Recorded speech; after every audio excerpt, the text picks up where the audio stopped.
Vous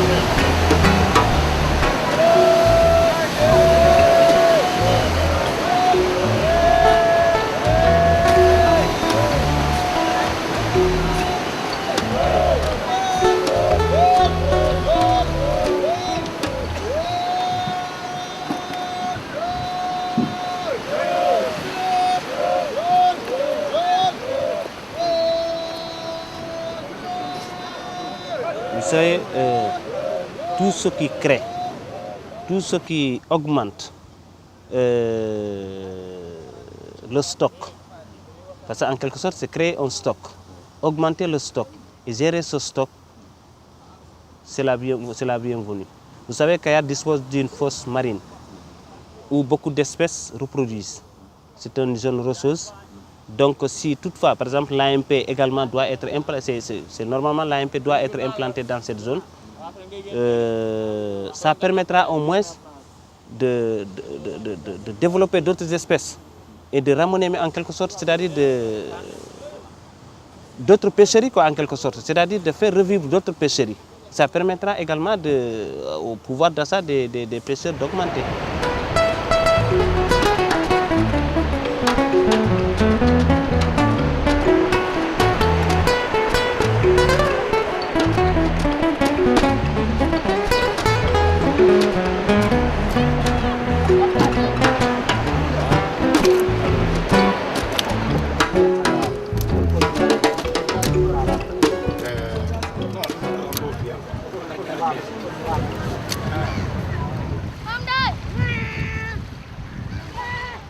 bu njëkk mool amul lu dul noor nawet bi saxal dépense la woon cooroon bi lolli bi yooyu yëpp saxal dépense la woon noor bi rek la mool daan garder lu mu mën a garder di si lekk ba noor ñëwaat bu njëkk loolu moo amoon c'est comme baykat bi du bayee ba bay bi jeex la mu fay am da koy garder di si lekk ba nawet ñëwaat mool aussi noonu la meloon noor bi la nga fay am moom nga daan dajale di si lekk ba noor ñëwaat.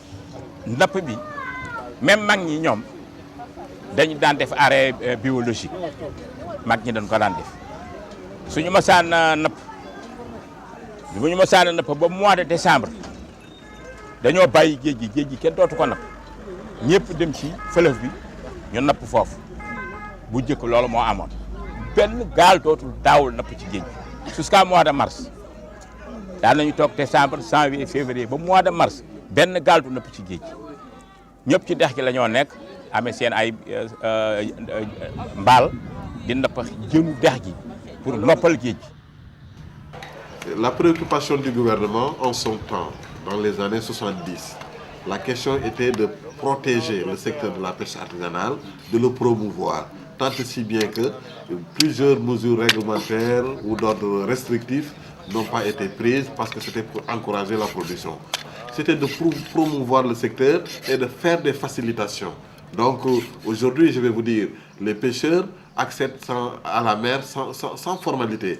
Aujourd'hui, mieux, le gouvernement avait même et continue de subventionner le carburant sous douane. Donc les pêcheurs l'achètent à un prix inférieur à son prix réel. Tout cela, c'était des mesures incitatives pour encourager la pêche artisanale. Aujourd'hui, on en est arrivé à des sommets qu'il faut nécessairement une prise de conscience pour permettre et ensuite légiférer pour réglementer. Lors du dernier congrès des parcs nationaux qui s'est tenu à Durban, le Sénégal avait pris l'engagement de créer 5 aires marines protégées. Et l'annonce a été bien accueillie par les congressistes. Et quand nous sommes revenus au Sénégal, le président de la République a décidé de créer 5 aires marines protégées, qui sont les aires marines protégées de Saint-Louis, de Kayar, d'Abéné, de Bambou et de Joal-Fadiouth. Ces 5 aires marines protégées sont des cadres de conservation de la biodiversité et nous pensons que ce sont les populations à qui ces aires marines protégées sont destinées qui doivent prioritairement les prendre en charge. La direction des parcs nationaux avait une mission régalienne qui était celle-là, disons, d'interdire en fait l'accès de la ressource. Donc c'était une mission bien claire, une mission donc dirigiste, où ce qui était donc le mot-clé, c'était en fait la répression. Alors, depuis quelque temps, la nouvelle philosophie de la direction des parcs nationaux est orientée vers en fait une définition, vers en fait l'identification donc de nouvelles approches de gestion participative et concertée donc des écosystèmes. Mauritanie li tax mu am jën Mauritanie seen géej dafa noppalu waaw Mauritanie seen géej dafa noppalu bu njëkk barewuñu woon ay pêcheurs léegi sax la ci gaalu sénégalais yi di nappi bay jàngal Mauritanie yi bay ñu bari nekk fa mool mais bu njëkk Mauritanie barewul woon pêcheur loolu moo tax géejam sonnul ci napp. te ñoom repos biologique bi ñuy def duñu tere mool mi mu dem géej am na jën bu ñu koy tere nag dootu ko napp mool mi dootul napp calamar dootul napp pieuvre mooy poulpe dootul napp langouste mais sañ na nappi coof ak kibaaru bon bateau bi daan napp pélagique moom dañ koy bàyyi mu continuer napp mais bateau bi daan napp jën suuf dañ koy arrêté moom dootul napp bon loolu am na Sénégal am na repos biologique si côté bateau yi am na fi mais Mauritanie repos biologique am li tax mu ëpp sens bu heure ba jotee dañuy taxaw teg ay garde côte contrôle bu mat sëkk nu garde rek bon seen banque de requiem boobu ngay wax nag boobu bateau du fa dugg gaal du fa dugg place bi nga xam ne jën yi dañ fay reproduire dañ fay neni dégg nga loolu moo tax seen géej am jën parce que fi nga xam ne jën yi nga xam ne dafay jur fa muy juree ñoom loolu la ñu aar ñàkk ba bateau du fa dugg kër yi fa ne kenn du ko yàq nu sàmm ko ba nga xam ne heure bu jën bi waree jur dafay jur loolu mu jur màgg nekk jën soobu si géej gi nañuy nappaat.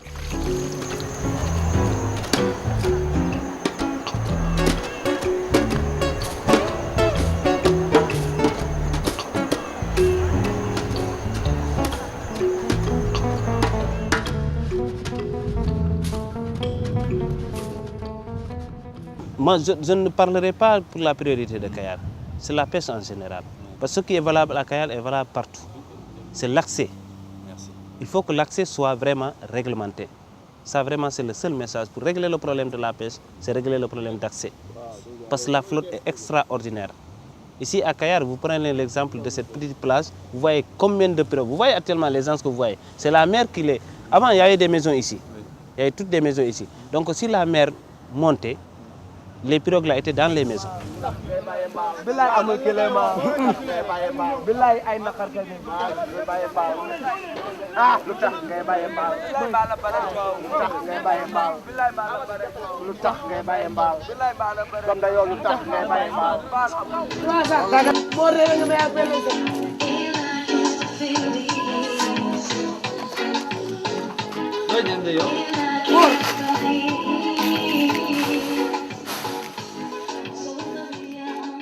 Je dis qu'il y a un certain âge, l'enfant doit affronter la mer. Bon, en Wolof, le chanteur le dit, Géej Aduna la, Amul Bankas. Vous prenez un enfant de 10 ans, de 12 ans, il y a même des enfants de 6 ans qui vont en mer. 6 ans 6 ans, 7 ans, ils vont en mer. Et les pêcheurs le savent. Et c'est quelque chose qui est extrêmement grave. C'est des enfants qui n'ont pas l'âge vraiment requis pour affronter la mer. Deuxièmement, quelquefois même la sécurité n'y est pas. L'enfant ne sait même pas nager.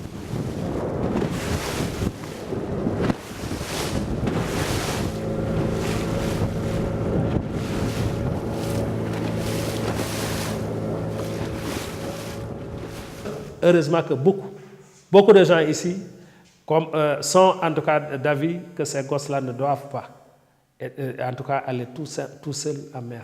Ils peuvent être accompagnés s'ils le veulent, mais le gosse du pêcheur, il doit pouvoir faire autre chose que la pêche. Alors qu'aujourd'hui, la pêche, c'est quoi? La situation est difficile, tout le monde le reconnaît. Donc il faudrait aller ailleurs. Ça n'est pas yu ma jën yu mën a jaay. waaw boo leen demee géej ngeen jàpp jàpp ay jën jaay ko lu jar. par exemple ay ñaata ngay naroo quoi lu tolloog ñaata ngay nan lay nar.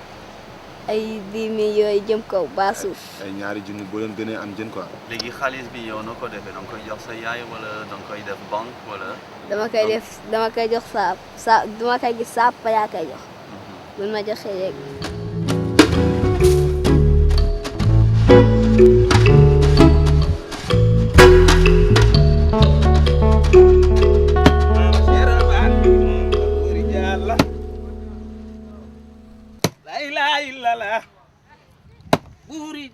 Fall Fall maam Seera Fall mi moom buuri Jàlla.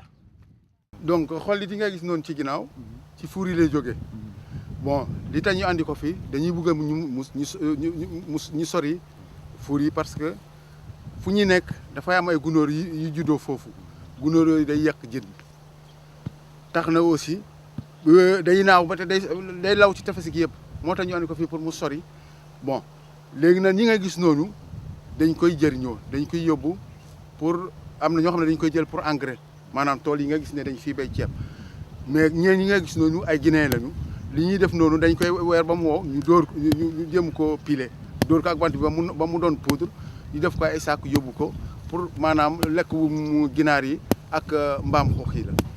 Farine de poisson. Wow. And with this work, how many money you can earn one day? This? Yeah. Probably it depends. Yeah. When you draw, maybe you have 1 bear or 2 bears. Yeah. In daily. Yeah, it depends how you draw. Okay. It depends the quality of it. Okay. Yeah. ci aire marine protégée bi nga xam ne moo nekk en diggante Bénin ak Niafran parce que boo seetee importance napp gi Kafountine la nekk parce que boo seetee à Bénin yaa lu fa nekk ci gaal xëy na fukk ak juróom gaal wala fukk ak juróom benn gaal ñoo fa nekk te fii ñu ngi léegi-léegi ñu dem ba ay ñaari téeméeri gaal ak lu si topp te noonu yëpp côté yooyu lañ nappee donc bu ñu nee bu nit yi boolewul Kafountine donc mën naa ne donc li ñu bëgg ci Bénin du sotti parce que gaal yooyu yëpp foofu lañ nappee dañuy fii la ñuy jógee dem ba léegi-léegi ñu dugg frontière ci ndox Gambien yi wala ñu jóge fii jusqu'au ba Cap il faut nappee te fii yëpp gaal yi fii lañ nappee.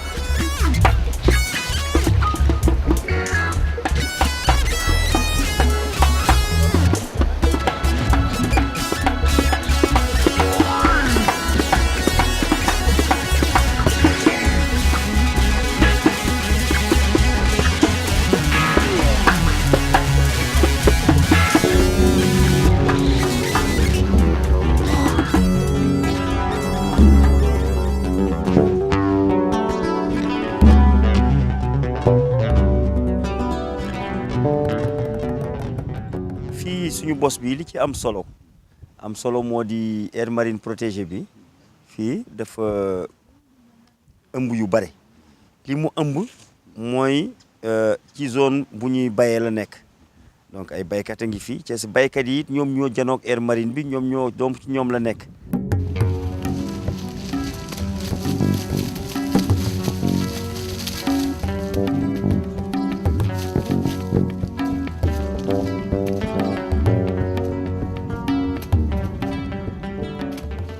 J'étais pêcheur aussi, j'avais ma pirogue personnelle avec mes filets.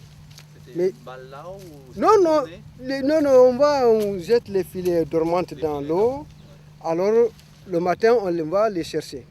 À ce moment-là, il y avait beaucoup de poissons. On prend beaucoup, parfois on coupe le filet pour amener une partie et retourner prendre une partie.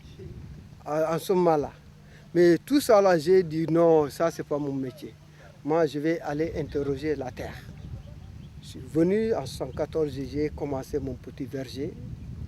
Alors petit à petit, nous sommes pauvres, nous les paysans d'ici. Mais je sais qu'à plus tard, et même si nous ne sommes pas riches, mais mes enfants vont voir que quand même mon père a fait quelque chose, donc voilà ce qu'il a fait pour nous. Voilà, moi c'est pourquoi je suis en train d'interroger la terre jusqu'à nos jours. Voilà.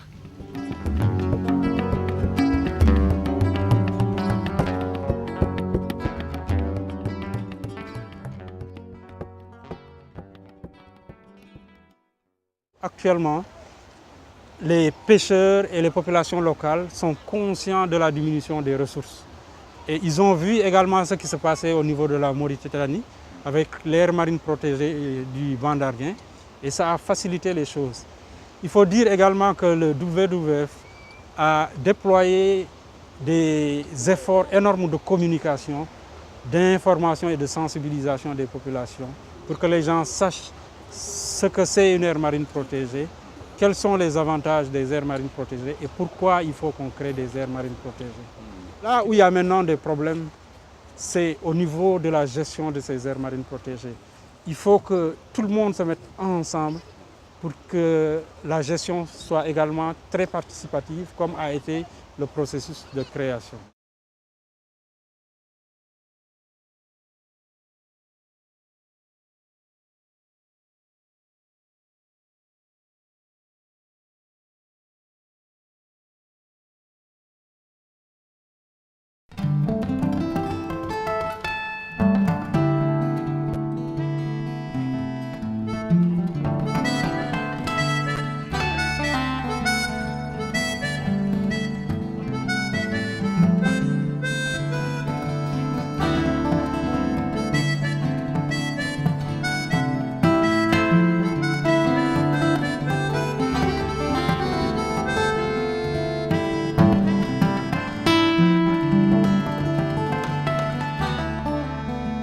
Oh sama yaay boy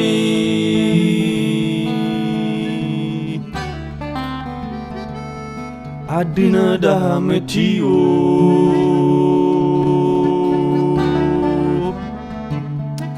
te ni mu rey du yeex du doyl li tax yenn saay am taluma ko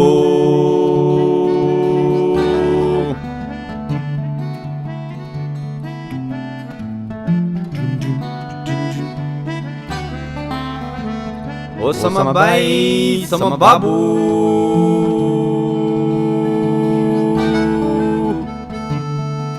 xam-xam daa jëfewu